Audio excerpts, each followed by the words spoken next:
I guess. Or I was just missing one. No, wait, how long? I know, that's an exciting one. Around that time is when I started eating like everyone. It's cold? Oh. You saw me back. The air conditioning.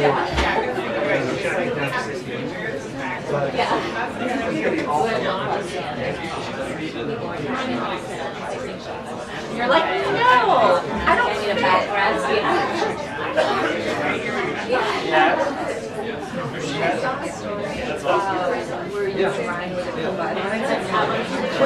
Is that really? That's it. It was adorable. I know. I got us started.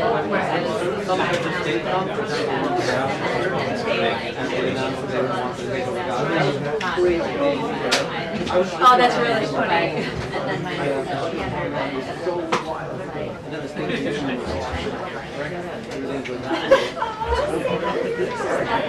yeah, was it on the part of the yeah. It was very cute, yeah. My husband and I will not go to my line together. I think that's one of the best.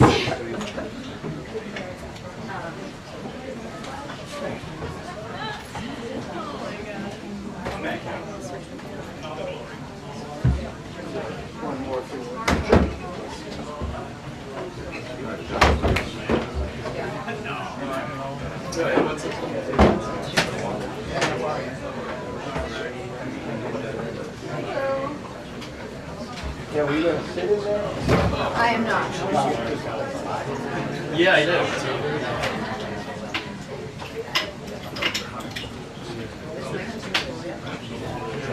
Oh, yeah. Thank you, sir. Well, I mean, it's like, That is absolutely me. yeah, yeah. Oh, yeah. Yeah, no, this is but it is a good one. About what? You said excited? Probably. Everything's over right.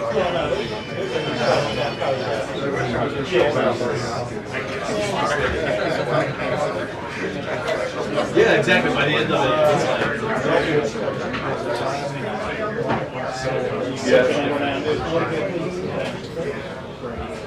I'm not going to handle it. Not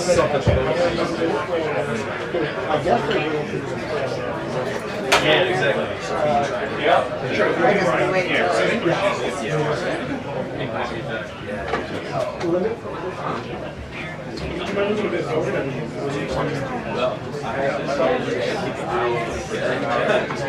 I had something here too, so I'm really sorry. I'm just more moving with it. I mean, I know, but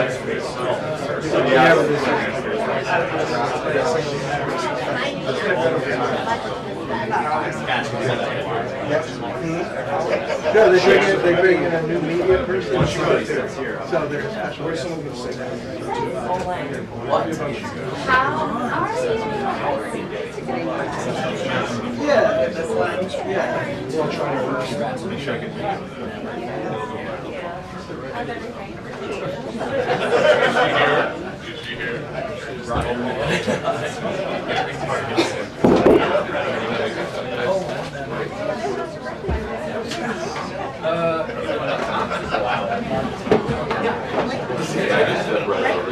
May release in position. Thank you. Hello.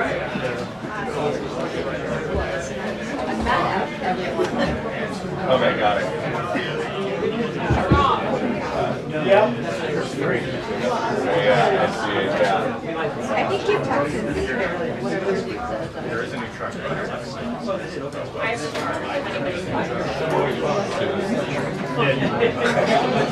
one second. Right. There was only a few more.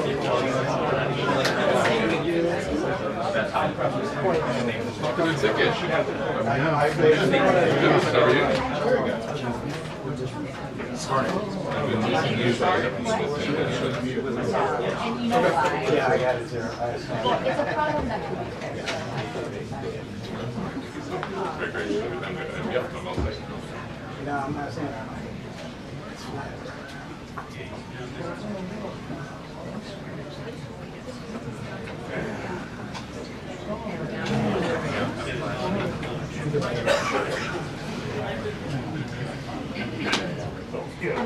Yeah, there you go. Oh, sure. Yeah. Does it count?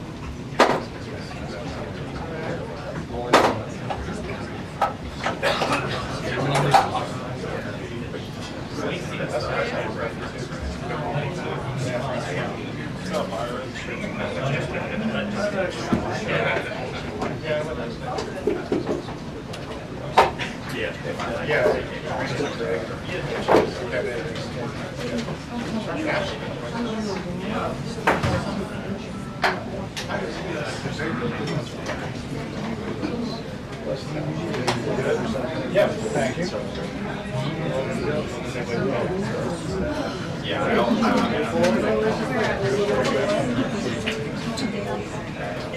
Exactly. Like I just I'm just, I mean, I don't think it's like I'm so used to seeing that. but we could talk about it. We're not talking about this.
Wait, so did you go?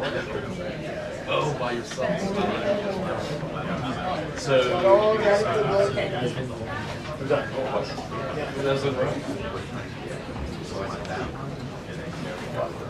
I keep it wide. That's what. So I'm not going to go. Which I guess would be the wise thing. Well, what you doing? I was thinking of those things about this one. So I need. I'm curious just because I was there.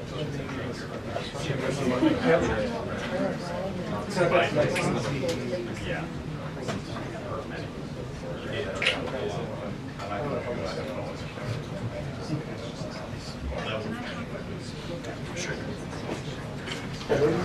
And there was no. I know. That's first. Oh, we had light? It's a lighthouse? That's what. Yeah, so it was like not on high sticks. That's what you used to? Yeah. But the light, that's the white. Once again. There's a light. The White House, waiting for the White House to get the that report is awesome.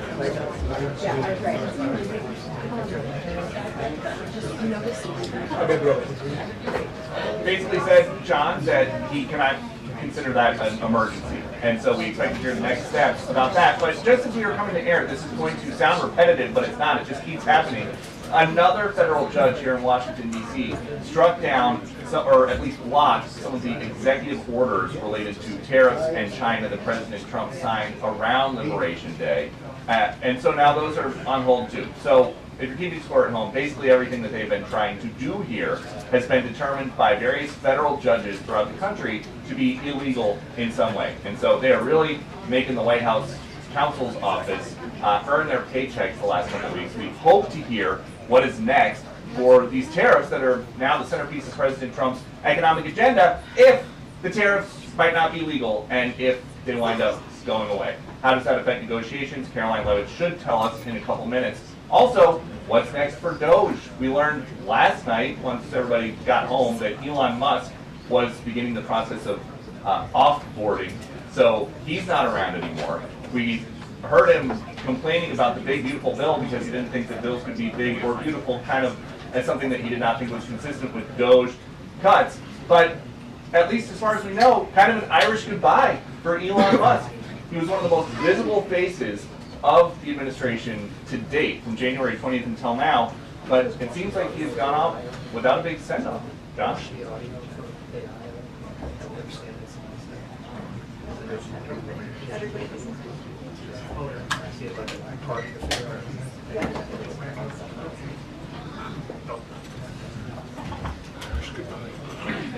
Thank you. It's the only way. Do you think that's the last time you're going to hear me talk about that? No.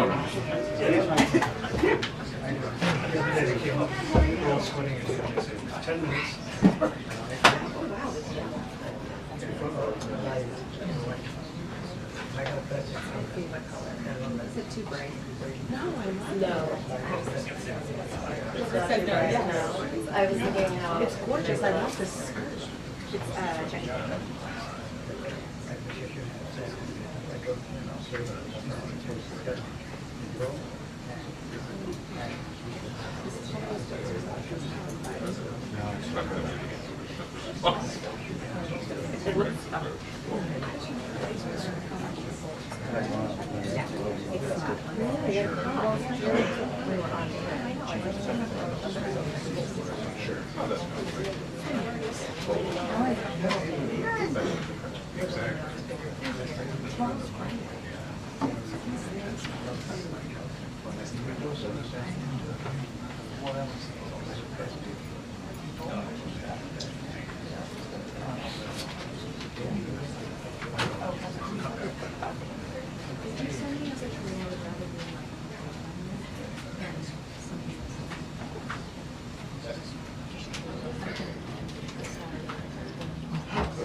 Oh, no. Now you're telling me? Yeah.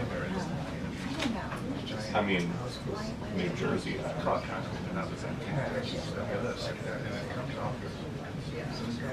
find out.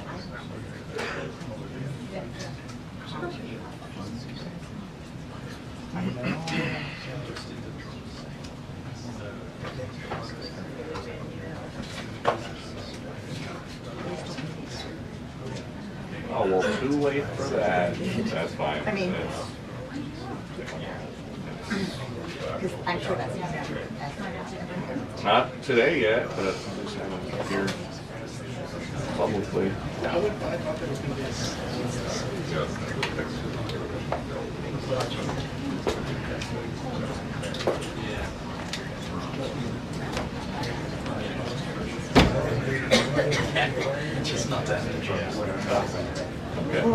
Clean. You're good. Okay.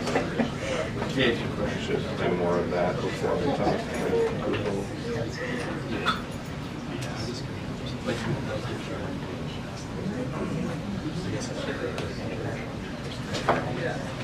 Yeah, that's all I do. I couldn't just do it.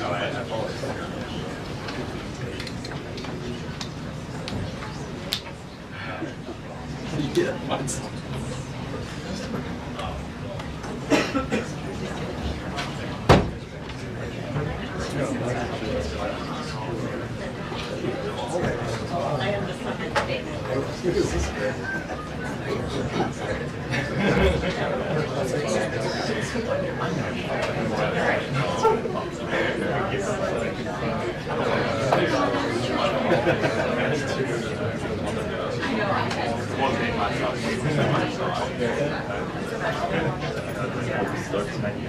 There, right?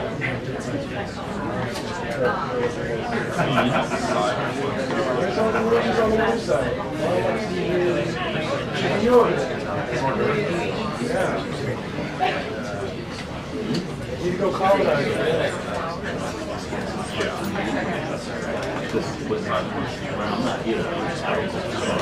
I don't either.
Hey, did you see my text?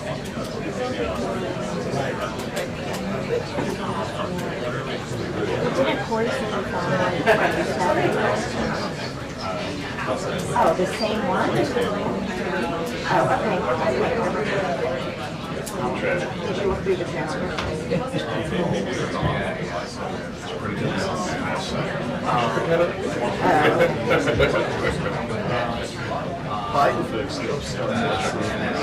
Yeah, sometimes this is actually relatively.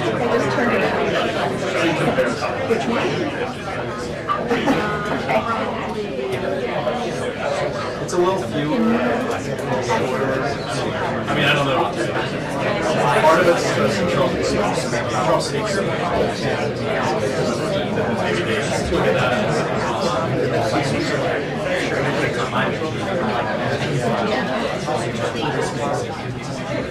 Well, I really like to talk to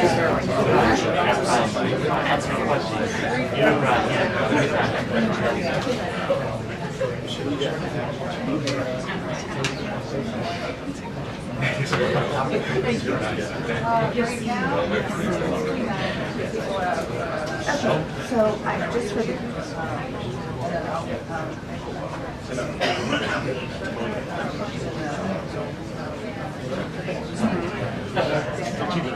no, I mean I know obviously, but it's old.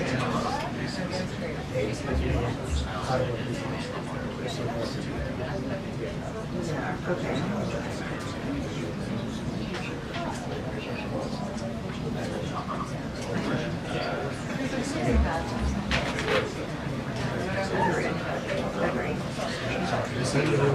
preview for you like this? I feel like he's just the same. Like 2 minutes until the briefing. 2 minutes until the briefing.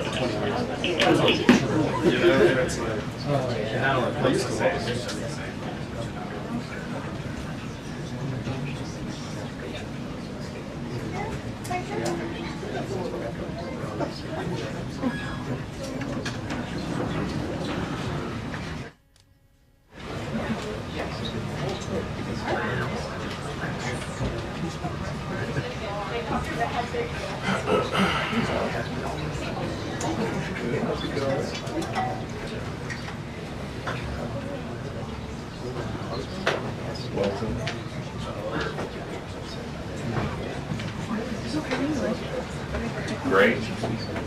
Just 6 weeks today for the baby and 13 and a half pounds. Okay.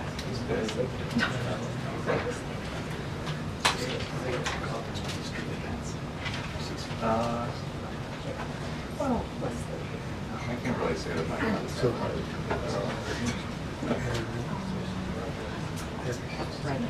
yeah. I'm kidding.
That's it.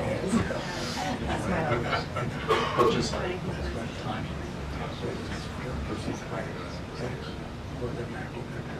That's a lot.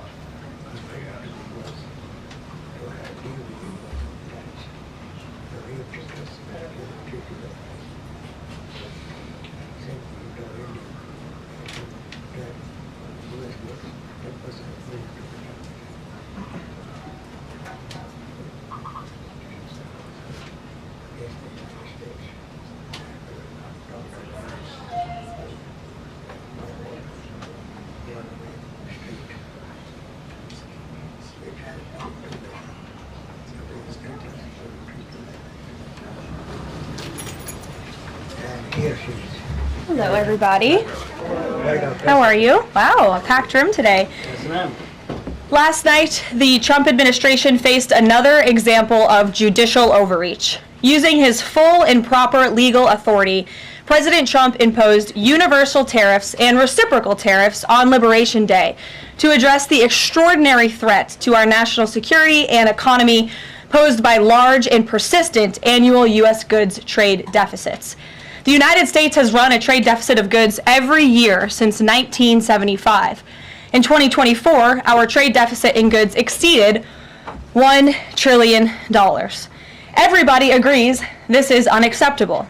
President Trump is delivering on his promise to fix this problem, and he has taken a long overdue and much needed bold stance for American workers after decades of our manufacturing base being hollowed out. The president's rationale for imposing these powerful tariffs was legally sound and grounded in common sense. President Trump correctly believes that America cannot function safely long-term if we are unable to scale advanced domestic manufacturing capacity, have our own secure critical supply chains, and our defense industrial base is dependent on foreign adversaries. 3 judges of the U.S. Court of International Trade disagreed and brazenly abused their judicial power to usurp the authority of President Trump to stop him from carrying out the mandate that the American people gave him. These judges failed to acknowledge that the President of the United States has core foreign affairs powers and authority given to him by Congress to protect the United States economy and national security. Congress had created the National Emergency Act to provide the congressional framework to strike down improper IEEPA use, and any questions over whether President Trump improperly imposed these IEEPA tariffs were already adjudicated in Congress following Liberation Day. Congress firmly rejected an effort led by Senator Rand Paul and Democrats to terminate the president's reciprocal tariffs. The courts should have no role here. There is a troubling and dangerous trend of unelected judges inserting themselves into the presidential decision-making process. America cannot function if President Trump, or any other president for that matter, has their sensitive diplomatic or trade negotiations railroaded by activist judges. President Trump is in the process of rebalancing America's trading agreements with the entire world, bringing tens of billions of dollars in tariff revenues to our country, and finally ending the United States of America from being ripped off. These judges are threatening to undermine the credibility of the United States on the world stage. The administration has already filed an emergency motion for a stay pending appeal and an immediate administrative stay to strike down this egregious decision. But ultimately, the Supreme Court must put an end to this for the sake of our Constitution and our country. With Congress returning next week, it's critical that Senate Republicans maintain the momentum and quickly pass the One Big Beautiful Bill. The One Big Beautiful Bill will truly make America safe and prosperous. The One Big Beautiful Bill includes the largest border security investment ever. That's why the law enforcement groups are lining up to encourage its swift passage.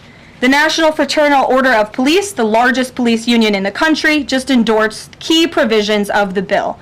The FOP president announced their strong support, saying the One Big Beautiful Bill Act is more than legislation. It is a promise kept to the public safety officers across the country and a bold step toward an economy that respects, rewards, and uplifts the people who keep it safe. And the National Border Patrol Council, which represents nearly 20,000 Border Patrol agents, hailed the legislation as well. The group's president said this legislation provides a once-in-a-generation investment in the border security of our great country and will make America safer. The One Big Beautiful Bill will guarantee we can permanently have the safest, strongest, and most secure immigration system in American history. I also want to take the opportunity to debunk some false claims that have been circulating in the press about this bill. The blatantly wrong claim that the One Big Beautiful Bill increases the deficit is based on the Congressional Budget Office and other scorekeepers who use shoddy assumptions and have historically been terrible at forecasting across Democrat and Republican administrations alike.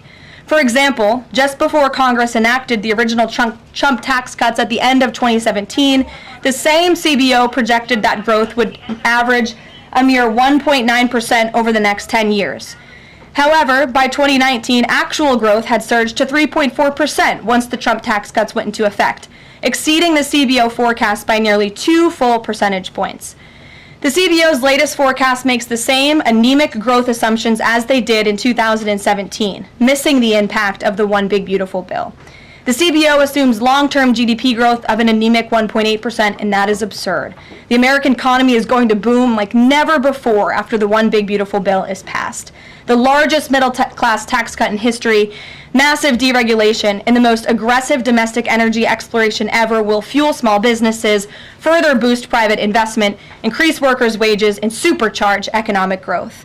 The Council of Economic Advisors has factored in the effects of all these pro-growth policies and estimated in their own analysis that growth will average 3% in the long run after the One Big Beautiful Bill is passed, which is nearly double the ridiculous CBO projection.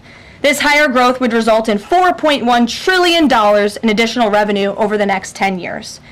Between the common sense spending reforms contained in the One Big Beautiful Bill and the robust economic growth that will be generated as a result of it, there will be no increase to the deficit. The same analysis from the CEA shows just how this historic package will unleash prosperity and ignite a blue-collar boom across America. But if the radical Democrats get their way and the One Big Beautiful Bill does not pass, Americans will face a whopping $4 trillion tax hike. This is unacceptable to President Trump. President Trump will not allow Democrats to massively raise Americans' taxes. Senate Republicans must get this bill passed. The failure is not an option. The American people are counting on Republicans to deliver. In other news, despite all the doom casting from the media, Americans are growing more and more optimistic about the economy under this president. Consumer confidence surged in May with the biggest monthly jump in 4 years, smashing expectations. According to the release from the Consumer Confidence Index, the increase in confidence was broad-based across all age groups, income groups, and political affiliations. Our country is clearly heading in the right direction under President Trump's bold leadership. For the first time in history of Rasmussen polling, a majority of Americans believe the country is on the right track. It's unsurprising because the president is fulfilling the promises he made to the American people. Here in our new media seat today, we have the editor-in-chief of The Federalist, Molly Hemingway. The Federalist is led by Molly and Sean Davis and provides fearless journalism and coverage of politics and culture to millions of readers all over the world. Thank you for being here, Molly, and why don't you please kick us off? Thank you, Caroline. Thank you. In the first Trump administration, there was an effort to stymie the agenda of Trump through the Russia collusion hoax perpetuated by many people in the media, including some people seated here, or the media outlets they represent, and other Democrats as well. The second Trump administration, to reference what you said at the beginning, seems to be subject to an effort to stymie the agenda using rogue lower court judges. You mentioned that the Supreme Court could and should do something to rein in these lower court judges. Also, Congress could do something about it, but they don't seem terribly interested in it. It also seems there's not much of an actual coordinated effort from this White House to take and tackle this effort from judges, Democrats and other people using these judges to stymie the agenda. Is there an actual effort by this White House to tackle this issue in a comprehensive way, and if so, what is it? There is an effort by this administration to tackle these rogue judges and the injunctions and the blockades that we have faced in our broken judicial system in every case. I mean, we have seen time and time again these lower district court judges ruling against this administration and the president's basic executive authority and powers. And this administration is fighting every single one of those battles in court, including already the block that came down from the tariff court, the IEPA court last night. And as on my way out here to the briefing room, I understand that there was another district court judge right here in Washington, D.C. who ruled against the president's tariff power. And I will get to the heart of your question, and I'm glad that we are addressing this in the room today, because nationwide injunctions ordered against the first Trump administration, Trump 1.0, account for more than half of the injunctions issued in this country since 1963. And President Trump had more injunctions in one full month of office in February than Joe Biden had in 3 years. And let me roll through some of these radical injunctions to paint the picture for the American people at home. These are not just talking points. These are real judges in the court of law who are trying to block the president's power and the policies that he was elected to enact. For example, a court ordered the Trump administration to return already deported terrorist aliens back to the United States. A court has ruled the Trump administration can't even temporarily pause our refugee programs. Courts prohibited the Trump administration from eliminating federal funding for child transgender surgery and mutilation, a practice that the American people overwhelmingly reject. A court also held that the Trump administration could not ban people experiencing gender dysphoria or mental health issues from serving in the military. Ridiculous. Courts prohibited the removal of transgender women from women's prisons despite potential physical harm to real women in those prisons, biological women.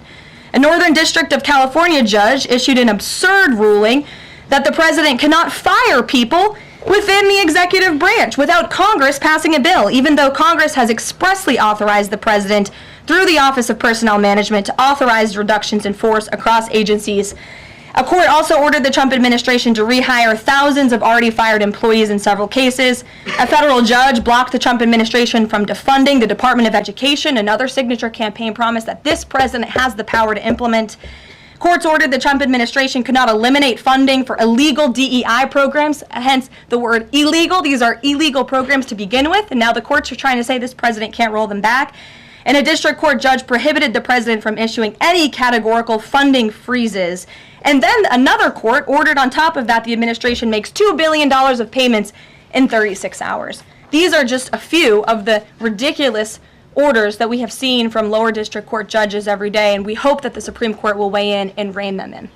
But White House advisor Stephen Miller says it's judicial tyranny. Some people are calling it a judicial coup. You're saying you're responding to each and every one of these actions, efforts by these judges to delay or thwart the implementation of the agenda. But is there going to be anything more than that, or is it just going to let this operation continue, even though it could delay everything for years until the presidency is over? The administration is operating under the directive given to from the president that we need to comply with the court's orders. He's made that very clear, but we're going to fight them in court, and we're going to win on the merits of these cases because we know we are acting within the president's legal and executive authorities. And thanks for being here. Gabe. Thank you, Karoline. Question on tariffs, but first actually some foreign policy news, some breaking news. Some local Israeli media is reporting that Prime Minister Netanyahu told hostage families that he's accepted a 60-day truce offer. So can you confirm, have Israel and Hamas agreed to a truce? I can confirm that Special Envoy Witkoff and the president submitted a ceasefire proposal to Hamas that Israel backed and supported. Israel signed off on this proposal before it was sent to Hamas. I can also confirm that those discussions are continuing, and we hope that a ceasefire in Gaza will take place so we can return all of the hostages home, and that's been a priority from this administration from the beginning. I won't comment further as we are in the midst of this right now. So to be clear, you don't know if Hamas has accepted it yet? Not to my knowledge, but certainly if that becomes the case and this ceasefire goes into effect, you'll hear it directly from myself, the president, or Special Envoy Witkoff. On tariffs, Kevin Hassett earlier this morning, he brushed off a legal ruling and called it a hiccup, and he said that trade deal negotiations would continue. Why would other countries continue these trade deal negotiations given the ruling? Because other countries around the world have faith in the negotiator-in-chief, President Donald J. Trump. And they also probably see how ridiculous this ruling is, and they understand that the administration is going to win, and we intend to win. We already filed an emergency appeal. We expect to fight this battle all the way to the Supreme Court. These other countries should also know, and they do know, that the president reserves other tariff authorities, Section 232, for example, to ensure that America's interests are being restored around the world. But I can confirm that our ambassador for trade, Jamison Greer, already heard from countries around the world this morning who said they intend to continue with these negotiations. Peter. Thank you, Karoline. So many of the president's plans right now are being blocked by courts. If the courts are going to be the ones who are shaping policy, does the president wish he would have just become a judge instead? I think the president would take this job over being a judge, and certainly the president is acting within his authority. He wishes judges would do the same. But so the courts are basically telling you guys they think that the White House's policies, the president's policies, are in some way against the law. So why can't President Trump ask the Republicans that control the House and the Republicans that control the Senate just to make a new law? Well, these laws have already been granted to the president by the Constitution and by laws that have been previously passed. I'll give you another example. For instance, we've been blocked in court for the revocation of visas from individuals who have the privilege of studying in the United States of America.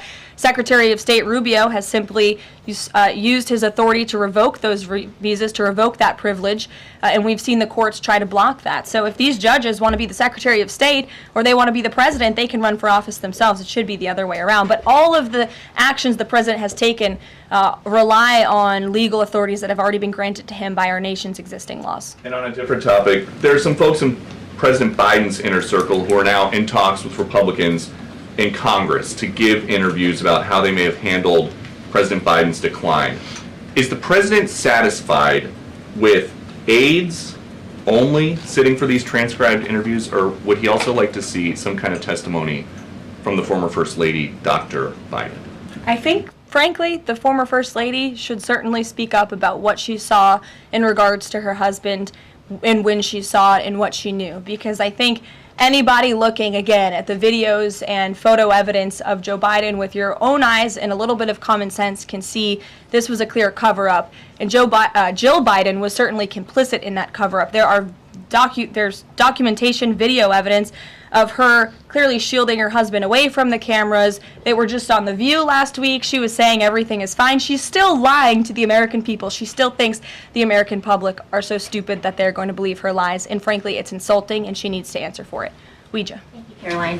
President Trump was asked what he thought about Elon Musk's claim that the big, beautiful bill increases the budget deficit and undermines the work of DOJ. And the president didn't actually comment on those remarks. He just talked about the need to support the bill. So what does the president think about what Elon Musk said? Well, the president is very proud of the one big beautiful bill, and he wants to see it pass. He wants the Senate to get to work on it and send it to his desk as quickly as possible. Of course, as you know, Elon Musk announced last night his departure as an official special government employee from the Trump administration. We thank him for his service. We thank him for getting DOJ off of the ground, and the efforts to cut waste, fraud, and abuse will continue. So he doesn't have any comment about Musk saying it adds to the deficit and it undermines all his work? The president commented on this. I commented on it. I told you that this bill saves $1.6 trillion according to the Council of Economic Advisors and the analyses that the president believes in. So he gave a comment. I gave a comment. Just because you don't like that comment doesn't mean it's not a comment. Rachel. Thanks, Caroline. Back on trade, I know you said the White House is going to fight this ruling in court. Is the administration actively reviewing other avenues, other options to carry out the president's trade policy? The president's trade policy will continue. We will comply with the court orders, but yes, the president has other legal authorities where he can implement tariffs. However, it does not dispute the fact that the president was right to declare a national emergency when it came to fentanyl and when it came to our crippling deficits and the lack of critical supply chains here at home. That is the reasoning for the president's tariffs. And the court didn't dispute those facts, by the way. And there have been other courts that have reaffirmed the president's position. In fact, a ruling in federal court earlier this month shows that the administration is in the right, said we will win on appeal. A federal district judge in Florida ruled that IEEPA, in fact, does grant the president the authority to unilaterally impose tariffs. And 20 years ago, I will add, they are not a court, the New York Times editorial board responded to the January 2005 trade deficit of $58.3 billion by writing an editorial entitled Dangerous Deficits. And since then, our trade deficit has more than doubled. The U.S. trade deficit in January totaled a whopping $131.4 billion. So people on both sides of the aisle, pundits, lawyers, legal scholars, politicians have all agreed that it is a national emergency, our trade deficits and our lack of critical supply chains here at home. It's just President Trump was the first president to actually act on it, to restore that wealth and that prosperity to the United States of America. And it's very unfortunate that the courts are now blocking his attempts to do that. Has the administration then reached the point where you are actually asking your economic advisors to start reviewing other avenues to implement the president's trade policy, or do you want to just see this legal process take place for now? We can walk and chew gum at the same time. We are doing both. Josh. The Fed says the president met with the Fed chair earlier today. I'm wondering if you can give us any readout of that meeting. The Fed also says that they discussed the economy. I imagine the president might have shared views on rates as well, but what can you share with us? I can share with you that we saw, the president and I both saw the statement that the Fed put out after the meeting. That statement is correct. However, the president did say that he believes the Fed chair is making a mistake by not lowering interest rates, which is putting us at an economic disadvantage to China and other countries. And the president's been very vocal about that, both publicly and now I can reveal privately as well. Did he speak at all about his plans for that position, but whether he would seek to move Jay Powell out of that position or keep him in until his term ends? No. Okay. Kristen. Very quickly on the tariff question, you mentioned Section 232 earlier. Are you suggesting that you might sort of speed up some of the existing 232 investigations? Or are you talking potentially using 232 as a replacement power if this ruling doesn't go your way? Of course, you hope it does. I'm not suggesting that. I'm just simply stating the fact that the president has other legal authorities he can use to implement tariffs, and the administration is willing to use those. As you know, we already have applied Section 232 tariffs on specific industries. Thank you. Yep, thank you. President Trump said that he needed 1.5 to 2 weeks to determine whether or not he believed Vladimir Putin wanted peace. He has been in office now for 4 months. What does he believe is going to happen in the next 1.5 to 2 weeks that would change his opinion? Well, it is my understanding and it is our hope that Russia and Ukraine will engage in direct talks and negotiations next week in Istanbul, and we believe that meeting is going to take place, and that is a meeting the president encouraged and urged for these two sides to come together and negotiate directly. And the president has been clear from the very beginning of this conflict that he wants to see this conflict solved on the negotiating table, not on the battlefield, and he's told that to both leaders, again, both publicly and privately. So hopefully next week it will move the ball forward in this. Is going to participate in those conversations? We will let you know if the president plans to send a representative. I'm not tracking that at this time. To Kelly in the back.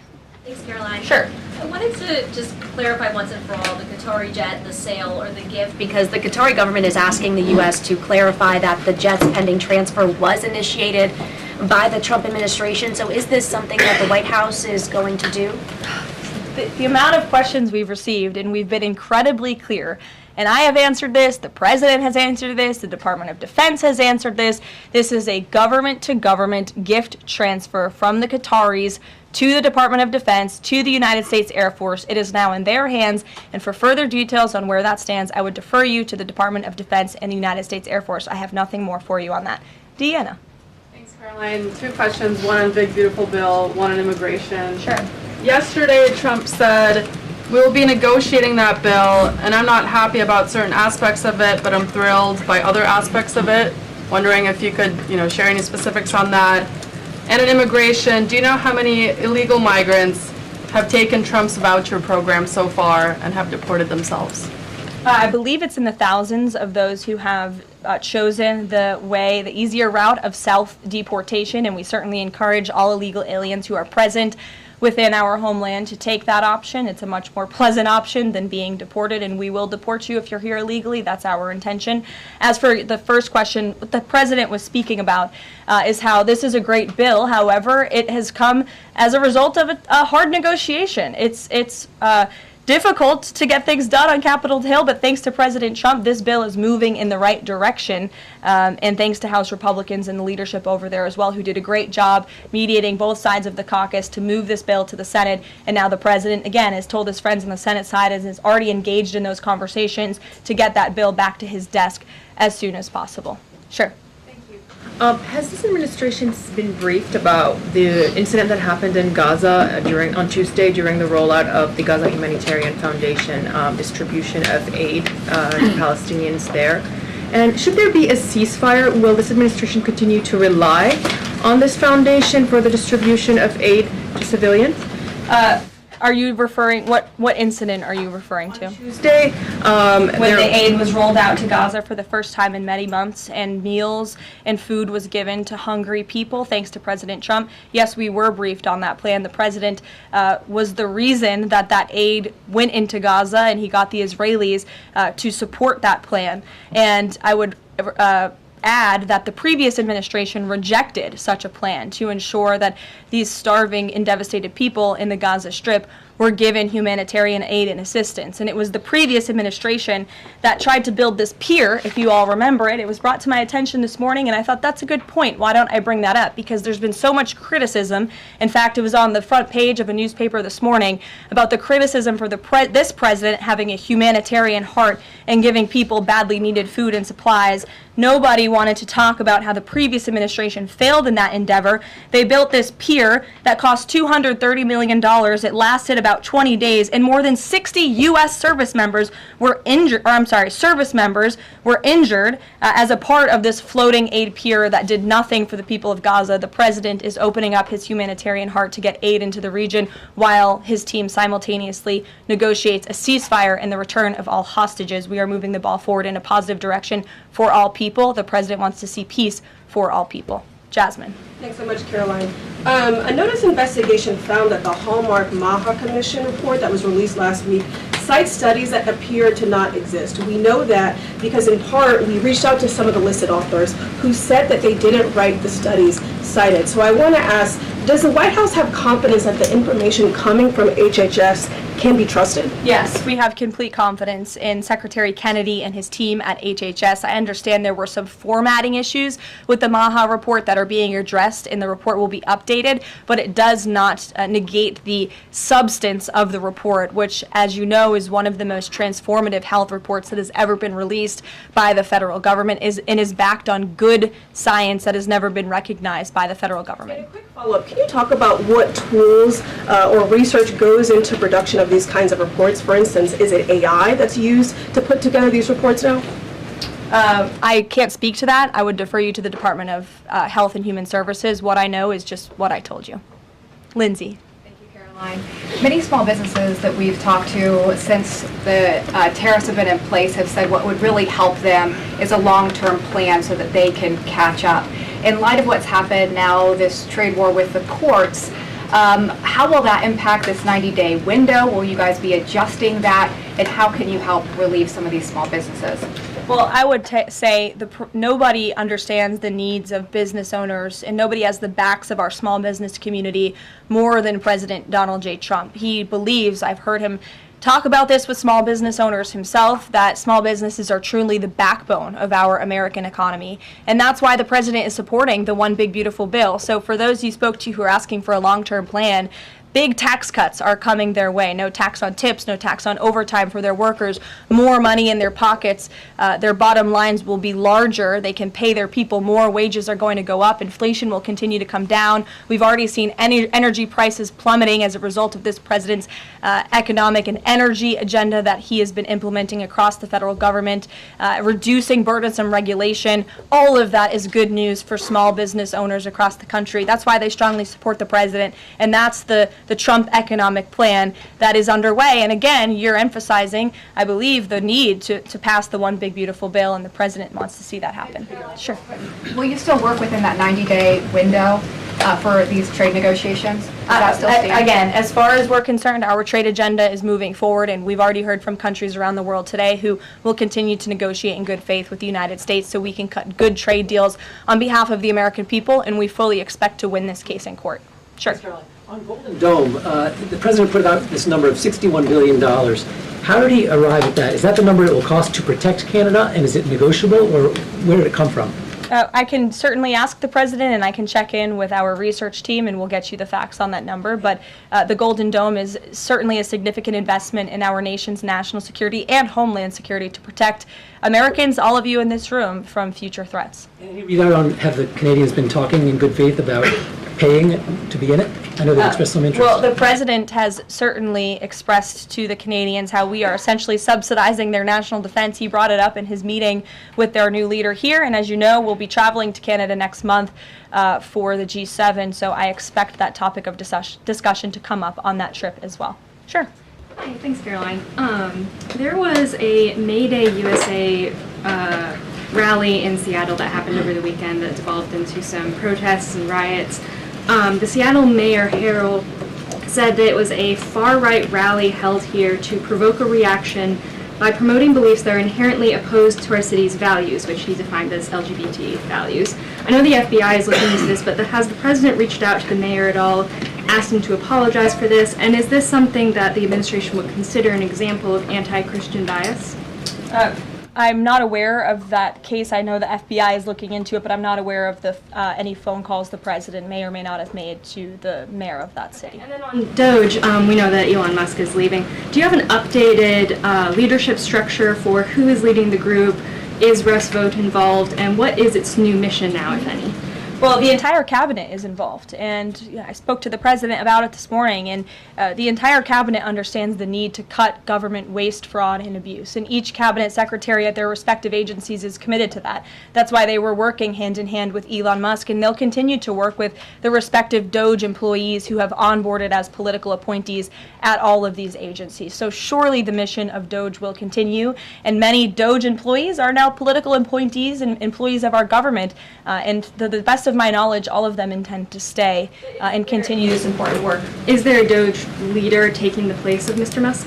Well, again, the Doge leaders are each and every member of the president's cabinet and the president himself, who is wholeheartedly committed to cutting waste, fraud, and abuse from our government. Michael. Thank you, Karoline. There's conflicting reports out of the Middle East right now. Saudi television network Al Arabia is saying that Israel and Hamas have agreed to a 60-day ceasefire. Sources with Hamas are saying that has not been agreed to. If and when that does happen, will we expect to hear something from President Trump announcing that? As I said earlier, yes, indeed. If there is an announcement to be made, it will come from the White House, the president, myself, or Special Envoy Witkoff. Caroline, one big beautiful bill. The president says he's not happy with all aspects of it. What changes would he like to see be made? And can this bill be both big and beautiful? It is a one big beautiful bill, as the name rings true, and the president, as I said, is currently working with his friends in the Senate who have some recommendations for the bill. Those negotiations and discussions are continuing, but the president's ultimate priority is to get this bill back to his desk for signature. And the president's priorities in this bill are non-negotiable in terms of the tax priorities he wants to see and the large tax cuts in the border investments that are currently in this bill. He is not going to allow them to go away for the American people. Sure, go ahead. Yes, I wanted to ask you about, has the president spoken to any of these foreign leaders about these agreements that have been reached, specifically the case of the United Kingdom that already has an agreement in place after this decision of the court in New York? Has the president talked to foreign leaders about what? About the court decision in New York.